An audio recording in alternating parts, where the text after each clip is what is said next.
Eh bien, bonjour à toutes et à tous. J'espère que vous avez passé une bonne semaine, que vous avez pu trouver vos images ou alors, à défaut, utiliser mes images pour faire votre ébauche.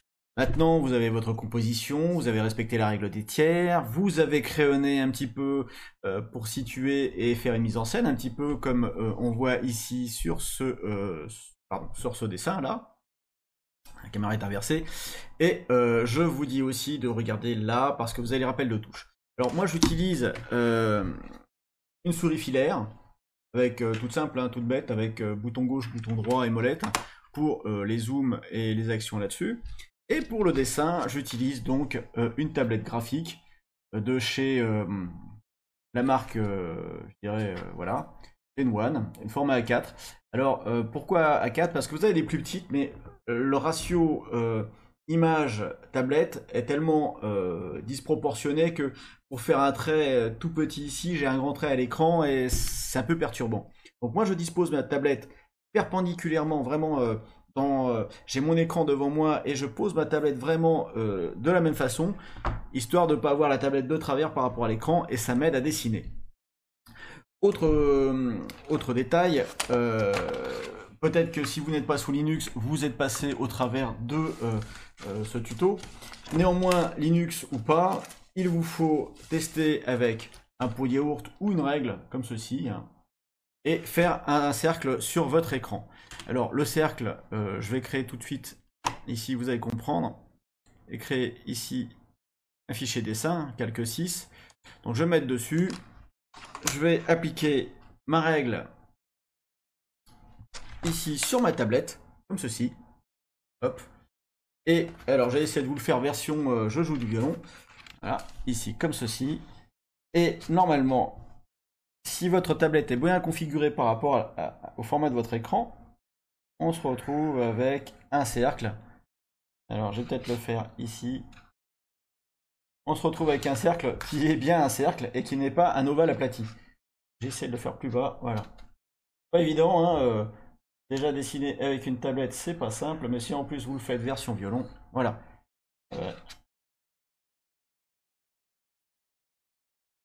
Voilà, vous voyez, donc là j'ai un cercle qui est vraiment rond. Alors faites le test avec une règle ou un pot de yaourt ou quelque chose de circulaire et vérifiez si votre rond est bien rond.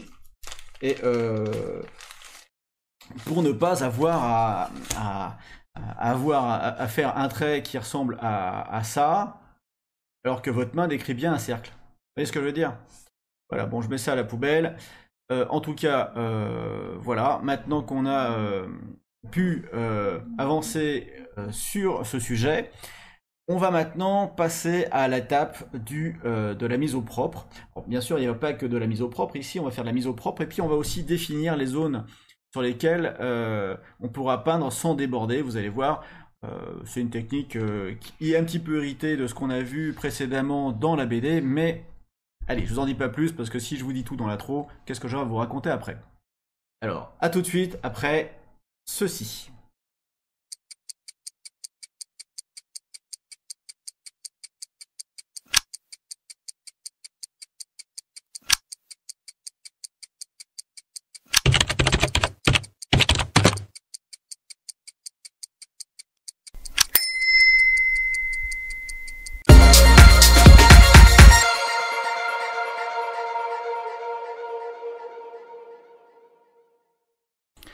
Alors pour cette partie, on avait distingué nos différents éléments par une église, une rose et finalement un fond.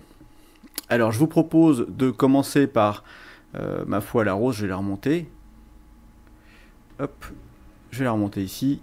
Alors elle ne monte pas, pourquoi? Parce que ici c'est verrouillé. Donc je déverrouille, je remonte ma rose et je vais ajouter ici un calque dessin. Alors, c'est le premier, hein, lorsqu'on appuie sur plus, c'est le premier qui vient, donc on peut faire directement plus, et on a un calque dessin.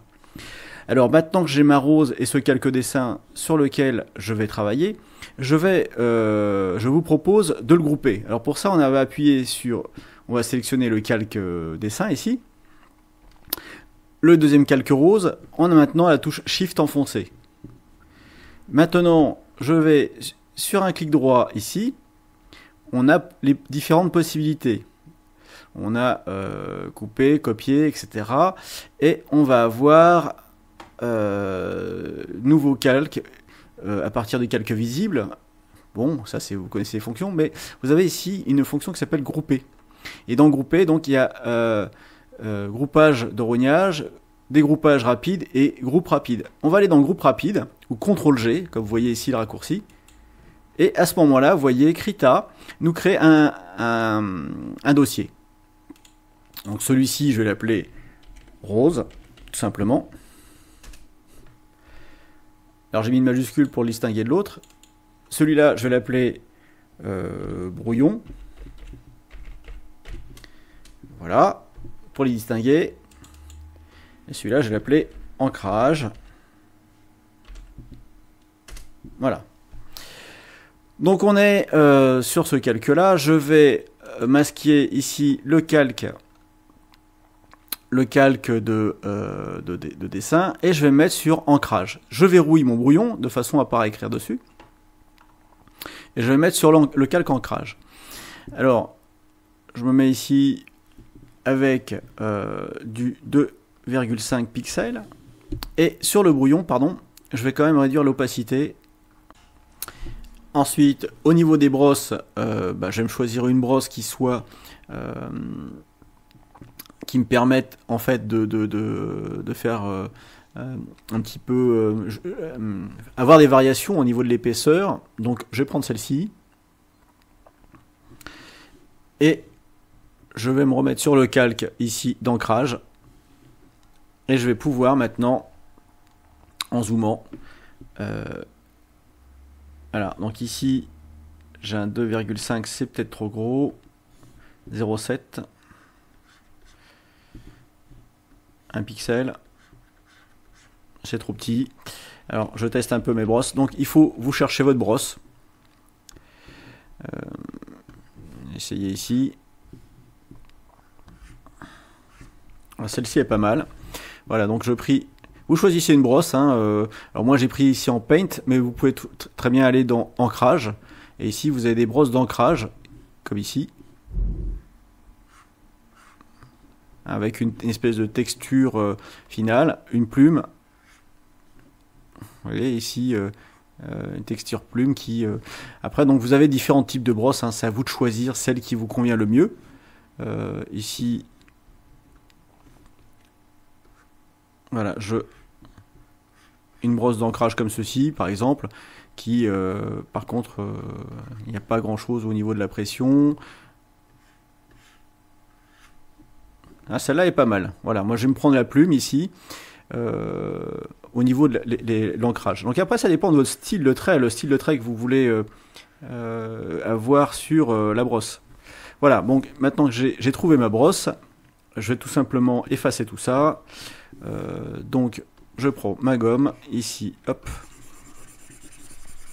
j'efface tous mes traits, je reviens ici à mon ancrage, et je mets donc sur, ici je vais mettre sur 1,5 pixels, et je vais attaquer ma rose tout de suite. Donc en fait ici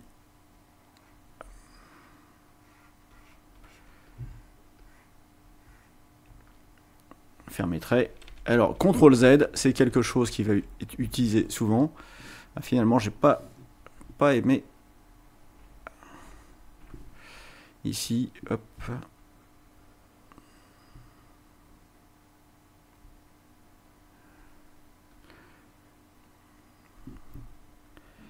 Donc comme c'est de l'organique, si c'est pas tout à fait circulaire, c'est pas bien grave.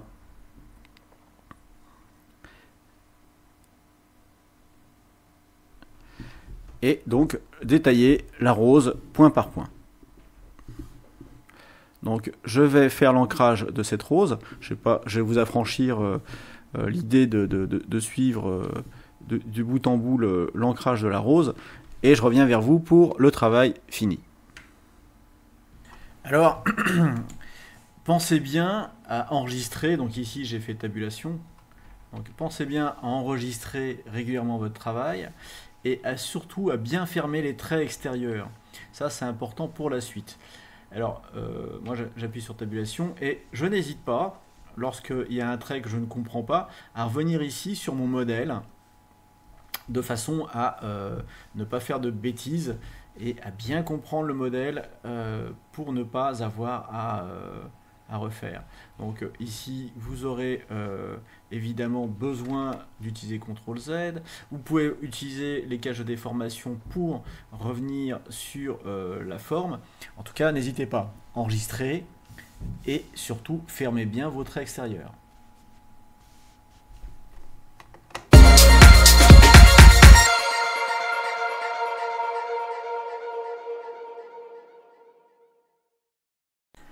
Alors j'ai fini ici les pourtours de ma rose, hein, je me suis appuyé sur ce modèle.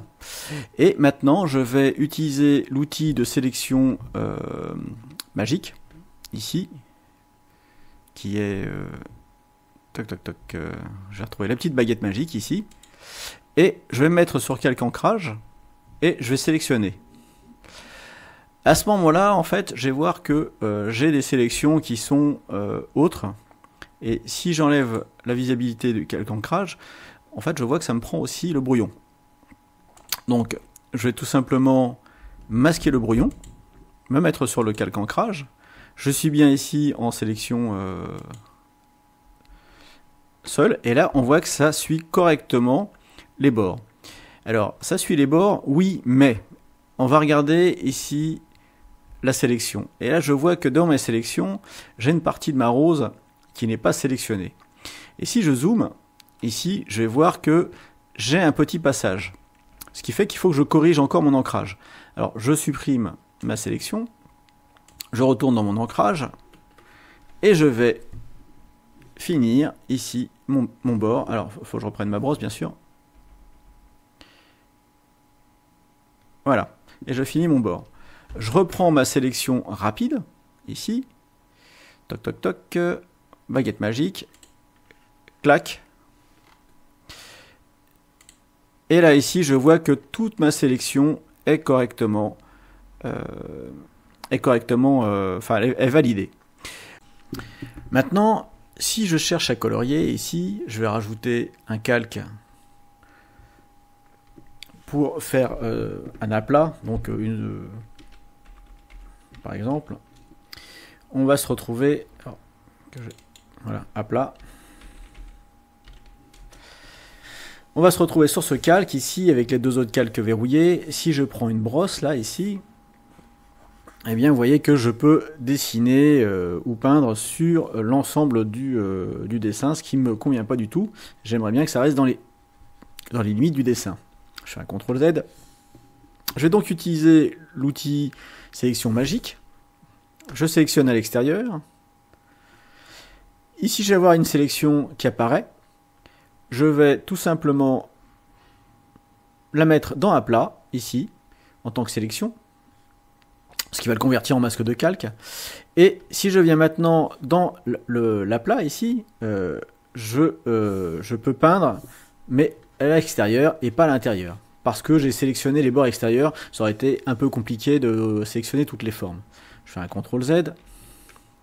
Et je vais faire un CTRL-SHIFT-A, comme dans GIMP, hein. Ou alors on a aussi qui est sélection aucune. Donc sélectionner, désélectionner, un CTRL-SHIFT-A. Et à ce moment-là, en fait, vous voyez que je peux peindre partout. Je fais encore un CTRL-Z.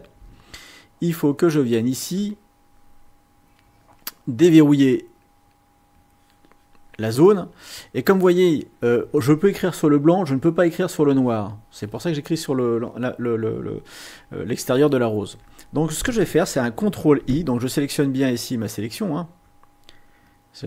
On est bien sur le calque sélection. Je fais un CTRL-I, ce qui a pour tendance à inverser la sélection. Si je reviens maintenant dans mes aplats, ici je vais pouvoir tirer un trait de là à là, hop, vous voyez, ça ne prend que la rose.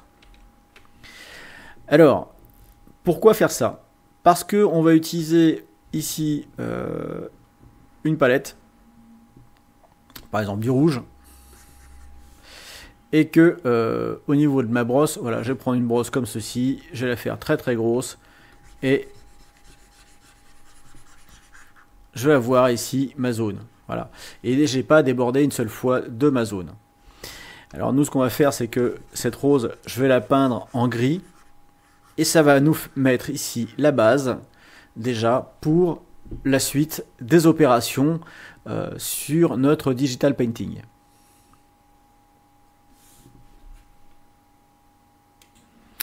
Donc ici, vous voyez qu'on a notre aplat. Si je viens sélectionner dans les palettes, ici, je vais avoir différentes couleurs. Donc ici, moi j'ai pris sur cette gamme un gris central, un gris neutre, qui va me donner de ma couleur neutre sur l'image. Je vais maintenant créer ici un nouveau calque, puis un deuxième par exemple. Enfin, je vais me contenter de celui-là. Hop. Et ce calque-là, ici, je vais donc commencer à pouvoir appliquer mes couleurs. Et pour cela, en fait, il faut que je sélectionne l'alpha, toc, ici. Et je vais pouvoir commencer à peindre, vous voyez, sans me soucier de la forme. J'aurais réussi à faire un modèle. Alors évidemment, ici, on ne peut pas peindre à l'aveuglette. Alors pour cela, on va prendre ce calque, le calque numéro 18, et on va juste tout simplement le descendre. Alors vous voyez qu'ici, le calque, si j'enlève l'héritage alpha, on déborde de partout. Mais pour l'instant, c'est pas bien grave. Nous, ce qu'on souhaite ici, c'est juste avoir l'héritage alpha et de façon à ne voir que cette partie-là. Alors en fin d'image, enfin en fin de peinture, on pourra très bien, nous, ici, au niveau de la rose, par exemple, faire un clic droit. Donc clic droit et nouveau calque depuis visible. Et vous verrez qu'ici, on a tout simplement notre calque. Avec le fond, bien sûr, qui est là. Donc si j'enlève le fond, on va le voir. Donc si je veux pas voir ce fond, je supprime. Eh bien, je vais donc faire un nouveau calque depuis visible. Et j'aurai ici ma rose qui sera indépendante du groupe rose et qui aura tous les aspects de la rose peinte. Alors je pense que vous avez commencé à comprendre comment va fonctionner un petit peu ce digital painting. J'en ai terminé ici pour ce qui est le contour et la mise au propre. Alors évidemment, je vais reproduire, donc j'ai enlevé le visible ici, je vais reproduire la même opération pour l'église et pour le désert. Alors pour l'église, c'est assez simple, hein, on va donc déterminer des zones, etc., faire des tracés. Et pour le désert, par contre, en fait, je vais remettre ici le fond rose, sinon on voit rien. Pour le désert, ici, donc une fois que j'aurai terminé avec ma rose, ouais, je verrouille la rose, j'enregistre, histoire de ne pas perdre les informations, clac. Et je vais me concentrer sur le désert. Donc le désert, je vais reprendre exactement la même opération. Et par contre, ce qu'on peut faire ici, au niveau de l'ancrage, une fois qu'on l'aura terminé, c'est séparer la zone du ciel et faire 3 zones, par exemple. Hein. C'est-à-dire que là, pour la rose, j'ai fait qu'une seule zone, mais on peut très bien faire 3 sous-groupes, montagne, l'avant-plan ici, sauf si on veut le laisser, et le ciel. C'est une possibilité qu'offre Krita. Mais comme vous voyez, je vais mettre tout ça au propre. Et on se retrouve la semaine prochaine avec le travail avancé.